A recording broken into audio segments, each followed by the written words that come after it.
La construction d'un caractère solide et admirable n'est pas une entreprise de courte durée. Quelque chose qui se termine en seulement une semaine ou un mois. Au contraire, cette formation se déroule progressivement, chaque nouveau jour s'ajoutant au précédent dans un effort continu et patient. La vie, lorsqu'elle n'est pas correctement analysée et réfléchie, perd sa valeur intrinsèque.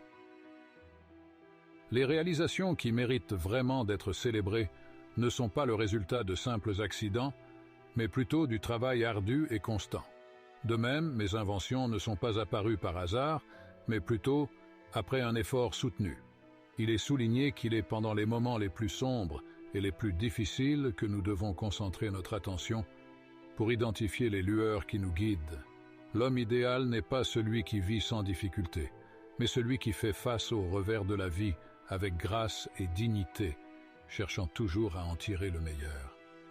Il est essentiel de comprendre que l'héritage que nous laissons derrière nous ne se trouve pas dans des monuments de pierre, mais plutôt dans les histoires et les vies de ceux qui nous entourent. La courage en tant qu'attribut qui stimule les grandes réalisations dans ce monde est l'une des qualités mentales les plus précieuses, tout comme l'honneur. Les individus ont le pouvoir d'influencer notre voyage.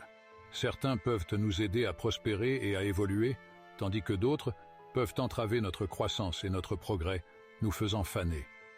Pardonner la peur d'un enfant face à l'obscurité est simple, mais la véritable tragédie survient lorsque les hommes nourrissent leur propre peur, craignant leur propre lumière.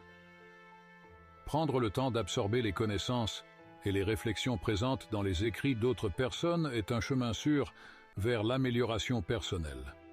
La véritable sagesse réside dans l'humilité de reconnaître notre propre ignorance.